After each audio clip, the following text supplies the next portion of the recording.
बिस्मिल्लाहिर्रहमानिर्रहीम, अस्सलाम वालेकुम। आप देख रहे हैं स्पोर्ट्स फ्लिक्स और मैं हूं आपका होस्ट हमजा शफीक। तो नाजरीन, आज के इस प्रोग्राम में हम जो नई डेवलपमेंट्स हुई हैं पाकिस्तान क्रिकेट बोर्ड में और आगे फर्दर जो सीरीज़ होनी है पीएसएल के हवाले से और इस तरह से जितने भी मामलात अभी नजम सेठी ने अपनी प्रेस कॉन्फ्रेंस में तय किए हैं उस हवाले से बात करेंगे। आप जो हेड कोच हैं मिकी आर्थर को अब सेठी साहब कह रहे हैं कि 90% अप्रोच कर लिया गया है, वो 90% एग्री हो गए हैं। इसके साथ साथ जो चीफ सेलेक्टर का ओहदा शाहिद अफरीदी के जाने के बाद खाली हुआ था उसके लिए हारून रशीद साहब का इंतखाब किया गया है पीसीबी चेयरमैन नजम सेठी की जानिब से। हारून रशीद साहब इससे कबल भी 2016 में ये फ़राइज़ अंजाम दे चुके हैं। अब देखना यह है कि हारून रशीद साहब किस तरह से इस टीम को लेकर चलते हैं। और इसके साथ साथ नजम सेठी ने यह भी कहा कि मैं जो है वो मिकी आर्थर को बाइख्तियार कोच बनाना चाहता हूं, वो अपनी टीम डिसाइड करें, अपना एक पैनल बनाएं और उसके अकॉर्डिंग वो अपना सारा काम करें। इसके साथ साथ इस प्रेस कॉन्फ्रेंस में नजम सेठी साहब ने एसीसी की जो फरवरी में एक इजलास होने जा रहा है जिसकी पाकिस्तान ने रिक्वेस्ट की थी कि वहां पर इजलास हो, उस हवाले से भी नजम सेठी साहब ने अपडेट किया है कि वो 4 फरवरी को ये इजलास होगा और एसीसी इस बात पर एग्री हो गया है। मजीद क्या मामलात वहाँ पर होंगे वो वहाँ पर ही तय किए जाएंगे। बहरीन का वेन्यू दिया गया है कि वहाँ पर बहरीन में ये इजलास होगा। इस हवाले से अब तब पता चलेगा कि जो भारत है, जय शाह है, वो इसको किस तरह से देखते हैं। ये जितनी भी डेवलपमेंट्स हुई हैं इस बारे में बात करने के लिए हमारे साथ टेलीफोन लाइन पर मौजूद होंगे फॉर्मर कैप्टन सलमान भट्ट साहब। अस्सलाम वालेकुम भट्ट साहब। वालेकुम अस्सलाम हमजा। सर भट्ट साहब, क्या देख रहे हैं? हारून रशीद साहब का नाम बिलाखिर सामने आया है चीफ सेलेक्टर की हैसियत से, क्या देख रहे हैं? कैपेबल हैं इस चीज़ के? पहले भी इस तरह के फ़राइज़ अंजाम दे चुके हैं? देखिए, बिल्कुल अगर आप उनकी क्रिकेटिंग क्रीडेंशियल्स को देखें तो वो एक अरसा दराज से उन्होंने डिफरेंट कैपेसिटी में पाकिस्तान क्रिकेट बोर्ड में अपनी सर्विसेज दी हैं। कभी चीफ सिलेक्टर तो कभी हेड कोच टीम के, कभी वो बने पाकिस्तान टीम के मैनेजर, कभी वो बने डायरेक्टर एकेडमीज, बल्कि मेरे साथ अंडर 19 वर्ल्ड कप में वो कोच भी थे हमारे। फिर जब मैं पाकिस्तान टीम में गया तो वो मैनेजर भी थे पाकिस्तान टीम के। तो there has been a lot जो उन्होंने किया है पाकिस्तान क्रिकेट टीम के साथ डिफरेंट कैपेसिटीज के अंदर।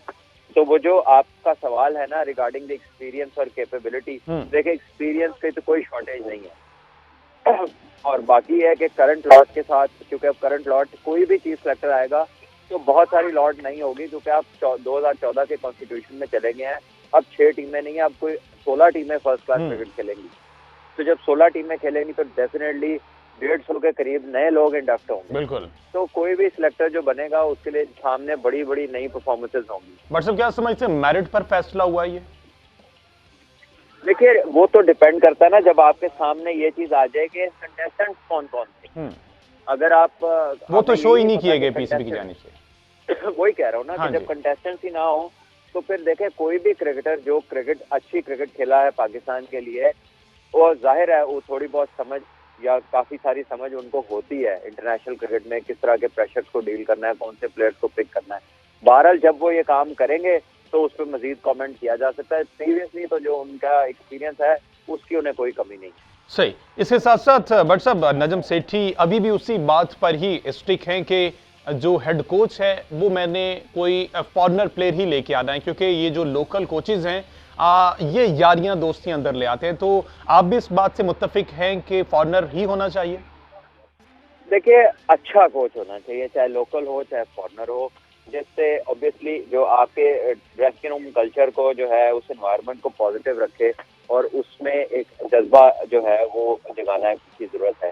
और आई थिंक कि इस टाइम पर अगर उनको नहीं लगता कि उनके पास कोई लोकल ऑप्शन ऐसी है या उनका कोई तजर्बा लोकल अच्छा नहीं रहा जिसकी वजह से वो ऐसा सोच रहे हैं, तो ठीक है, फिर वो अपना जो है माइंड जब बना चुके हैं तो आई थिंक बेहतर यही है, चाहे कि बाद में बनाने के बाद आपको डिफरेंसेस फील हो, आपके ख्याल में आपने गलत काम कर दिया है, तो इससे बेहतर है कि जो आपके जहन में स्ट्रॉन्ग ओपिनियन है आप उसको फॉलो कर लें। सही। बट साहब, मिकी आर्थर का नाम लेते हैं। अब नजम सेठी साहब ने कहा कि 90% जो मामलात हैं वो हल हो चुके हैं, मिकी एग्री हो चुके हैं कि वो दोबारा से ये चार्ज संभालें। क्या देख रहे हैं जो पिछला मिकी आर्थर का टेन्योर रहा है, उस टाइम टीम में यूनिटी दिखाई देती थी? हमने आईसीसी इवेंट्स भी, ये जो टूर्नामेंट्स भी जीते हैं और टीम भी टॉप पर थी। वनडे भी देखा जाए, टेस्ट में देखा जाए, T20 में देखा जाए, तो अगेन अगर वो चार्ज संभालते हैं तो पाकिस्तान क्रिकेट के लिए बेहतरी होगी।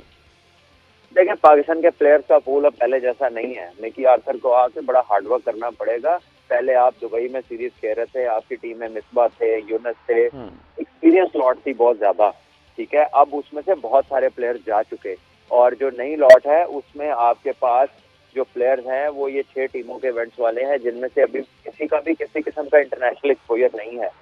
तो अगर वो आते हैं तो मेरा ख्याल है कि खासा हार्डवर्क होगा। और पाकिस्तान की जो पिचें है ना, यूएई से बड़ी डिफरेंट है और यहाँ पे नताइज वो वाले लाना शायद उतना आसान ना हो, अनलेस कि वो इसके ऊपर एक पूरा होमवर्क करे, आपका बड़ा डोमेस्टिक सर्कल हो और आपके पास प्लेयर के ऑप्शंस बढ़ जाएं, जो कि अब रिवाइव तो हो गया है, लेकिन ऑब्वियसली अब तो वो अक्टूबर में सीजन शुरू होगा और वो भी 1-2 सीजन के बाद टीमें एस्टेब्लिश होंगी। तो ये जो नुकसान आपको 4 साल में पिछले सिस्टम ने पहुंचाया है, अब पाकिस्तान को जल्द से जल्द इसकी रिकवरी करनी है। बट साहब, सेठी साहब ने साथ ये भी कहा है कि मैं मिकी ऑर्थर को पूरी तरह फ्री हैंड दूंगा, वो अपनी टीम बनाए, अपना बॉलिंग कोच, बैटिंग कोच और जिस तरह से भी लेके चलना है। तो ये एक अच्छा जेस्चर रहेगा कि एक हेड कोच को प्रॉपर फ्री हैंड दे देना कि आप ही सारे मामलात देखें। देखें, जब भी किसी को आप इस पोजीशन में लेकर आते हैं तो डेफिनेटली आपने उसको पूरी एक वर्किंग स्पेस देनी होती है, जिसके अंदर वो जिन लोगों के साथ मुतमईन है वो उनको मौका दे डिफरेंट कैपेसिटी में, फिर ही वो आपके सवालों का जवाब दे होगा, चाहे आपकी परफॉर्मेंस अच्छी हो या बुरी हो। लेकिन अगर आप हर चीज में उसको डिक्टेट करेंगे तो फिर आप कल को किसी से सवाल भी नहीं पूछ सकते। सही, ठीक है। अच्छा, इसके साथ साथ बट साहब ये भी मैं आपसे पूछता चलूं, अभी अफगानिस्तान और ऑस्ट्रेलिया की एक सीरीज शेड्यूल थी जो कि ऑस्ट्रेलिया की जानिब से उसे कैंसिल कर दिया गया, कुछ वजूहात पॉलिटिकली कुछ वजूहात पेश की गई हैं। अब सेठी साहब ने कहा कि हम राब्ते में थे, अफगानिस्तान ने हमसे राब्ता किया और अब ये शारजाह में हम सीरीज करवाने जा रहे हैं। वो जो कैंसिल हुई सीरीज वो ओडीआई सीरीज थी, लेकिन सेठी साहब ने कहा कि हम T20 सीरीज करवाएंगे। तो आप क्या देख रहे हैं, ये फैसला ठीक है? इसी साल वनडे वर्ल्ड कप है और हम अभी भी T20 के लिए ही जा रहे हैं। बिल्कुल, आई थिंक ये तो अजीब सी बात है।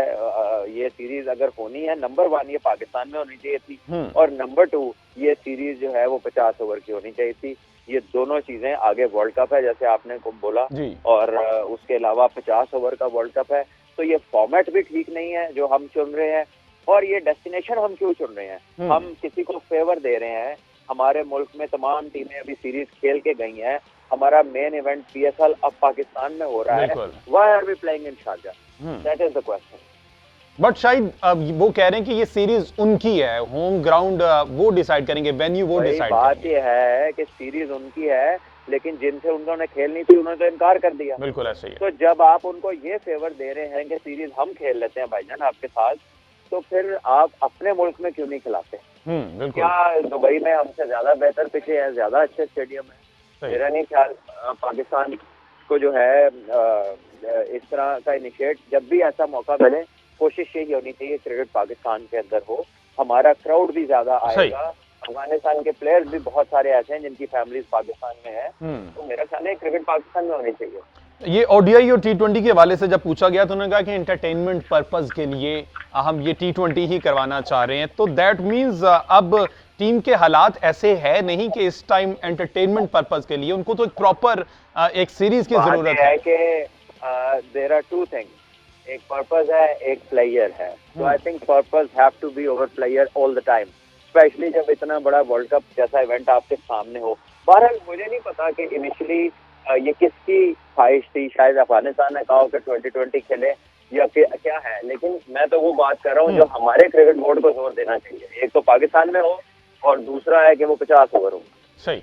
ऑन दी अदर हैंड अगर आप देखें, इंडिया ने न्यूजीलैंड को होम ग्राउंड में ओडीआई सीरीज हरा दी और ये एक रिकॉर्ड है कि लगातार 10 सीरीज जो हैं वो रोहित शर्मा की कप्तानी में वो जीत गए हैं। वो अपने ग्राउंड में अच्छी खासी तैयारी कर रहे हैं और करते ही चले जा रहे हैं।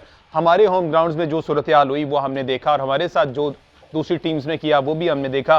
तो क्या देख रहे हैं कि इंडिया की जो टीम है वो होम ग्राउंड में स्ट्रॉन्ग साइड ही है? क्योंकि ऑब्वियसली 10 सीरीज अगर आप जीतते हैं, तमाम की तमाम दुनिया की टीमों को जीतते हैं, सिर्फ पाकिस्तान को निकाल के, क्योंकि पाकिस्तान से उनके साथ बायलैटरल होती नहीं है, तो दिस शो यू कि कितना जो है अबूर है उन्हें। और मैं आपको बताऊं, अभी कोई टिपिकल इंडियन कंडीशंस में वो लोग नहीं खेलते हैं व्हाइट बॉल की क्रिकेट। आप देखें, उसमें पिचेस में स्पिन भी होता है, उसमें पिचेस में स्विंग बॉलिंग भी है, जहाँ पे फास्ट बॉलर आउट करते हैं। अभी पिछला ही मैच देख लीजिए जो उन्होंने जीता है, उनके फास्ट बॉलर ने टीम आउट की है। और अच्छा खासा बॉल स्विंग हो रहा था, पिच पे घास था, तो ये चीज आपको शो करती है कि वो डिफरेंट कंडीशंस में अपने प्लेयर्स को एक्सपोजर दे रहे हैं। और हम अपने शो में पहले ये बात कर चुके हैं कि जब पाकिस्तान टीम इंडिया अगर वर्ल्ड कप खेलने जाती है तो वहां पे कोई एक तरह के ट्रैक नहीं मिलेंगे, आपको ग्रीन भी मिल सकता है, वहां पे भी मिल सकता है। उन्होंने हर तरह का ट्रैक तैयार किया है। वो एक डिफरेंट माइंड सेट से जा रही हैं, प्रेपरेशन की गर्ज से जा रहे हैं कि हमने वर्ल्ड कप यहाँ पर करवाना है। और इस तरह से इसके साथ साथ जो गौरतलब बात यह है कि विराट कोहली ने तीसरे वनडे से उन्होंने कहा कि मैं ये नहीं खेलूंगा, मैं प्रेफर करूंगा कि मैं रणजी ट्रॉफी में जाकर प्रैक्टिस करूं, क्योंकि ऑस्ट्रेलिया टेस्ट सीरीज के लिए आ रहा है। अब वहां पर प्रॉपर टेस्ट क्रिकेट को फोकस किया जा रहा है, प्रेफर किया जा रहा है। और यहां पर अभी भी हम T20 के पीछे पड़े हैं। तो क्या देख रहे हैं, ये जो हमारी टीम की जवाल की वजह है, ये जो हम थोड़ा सा लैग कर रहे हैं, वो यही तो नहीं कि हमने लॉन्ग क्रिकेट खेलना छोड़ दिया? देखिए जी, मैं तो इस बारे में शोर मचा दूंगा कि जो है थक गया हूँ कि हमारी प्रायोरिटीज क्या है। जब तक हम प्रायोरिटाइज सही पाथवे को नहीं करेंगे, हम बड़े क्रिकेटर्स, बड़े स्किल सेट्स वाले प्लेयर्स कंसिस्टेंटली पैदा नहीं कर सकते।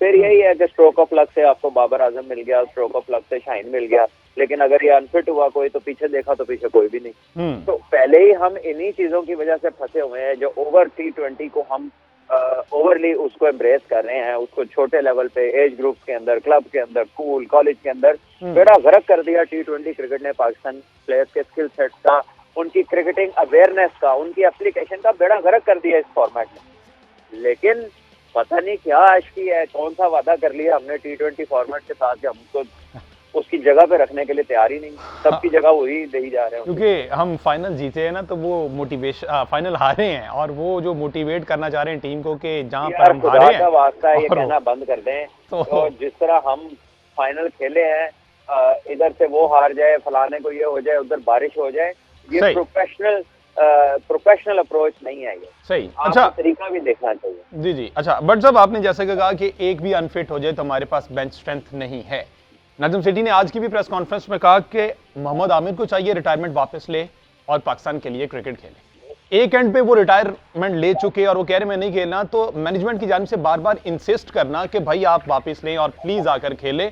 तो क्या समझते हैं आप नए लड़कों को मौका देने से पहले? हमला ये स्टेटमेंट आपको नहीं बताती कि पीछे आपके पास क्या बचा हुआ? जी जी, कि आप, मैंने कहा ये स्टेटमेंट आपको काफी अच्छी पिक्चर प्रेजेंट कर रही है कि आपके पास पीछे बॉलर नहीं है। तो यही बात तो हम कर रहे हैं कि आपने क्या सिस्टम बनाया कि पीछे आपके पास कुछ है ही नहीं। और अगर आमिर जो है वो उसको बुला रहे हैं खेलने के लिए, तो why not have Sharjeel as well, कि जो ओपनिंग में T20 के अंदर रेगुलर परफॉर्मेंसेस दे रहे हैं और वो स्पेशलाइज करते हैं वाइड बॉल में, पावर प्ले के अंदर, तो फिर आप उन्हें भी आजमा सकते हैं और वो क्रिकेट खेले भी अपने बैन के बाद आकर। तो ये जो मेरा ख्याल है कि ये जो different chance for different people है ना, ये भी चीज एक ऐसी है कि जो प्लेयर्स की समझ से बाहर है, इसको भी अगर काइंडली बाकी चीजों की तरह अड्रेस कर लिया जाए तो मेरे ख्याल बड़ा आसानी हो जाएगी सबके लिए। अच्छा, आखिर में भट्ट साहब सिर्फ ये पूछना चाहूंगा, ICC men's T20 of the year का ऐलान किया गया जिसमें 2 पाकिस्तानी भी शामिल हैं, उसमें मोहम्मद रिजवान है और हारिस रऊफ है। इसका अब आज तक आपको मकसद समझ आया क्या? मोटिवेट रखने के लिए प्लेयर्स को ये टीम अनाउंस की जाती? देखिए, इसके डिफरेंट पर्पसेस हो सकते हैं, मोटिवेशनल पर्पस भी हो सकता है, फिर ऑब्वियसली ये एक ऐसी चीज है कि जो आप अपने मार्केटेबल भी है। फिर आप जब डिफरेंट चीजों में एंगेज करते हैं तो ये remain alive in the news, in the media. और इसी तरह दुनिया की तमाम जो फेडरेशंस हैं, काउंसिल्स हैं, एसोसिएशंस हैं स्पोर्ट्स की, वो अपने लोगों को रिवॉर्ड भी करती हैं। तो ये एक हेल्दी चीज है, लेकिन पाकिस्तान को team as a team grow करना है, ये हम बड़ी देर से देख रहे हैं। पाकिस्तान को एज टीम ग्रो करना है। बहुत शुक्रिया सलमान भट्ट साहब हमारे साथ मौजूद थे। आज के शो से फिलहाल इतना ही।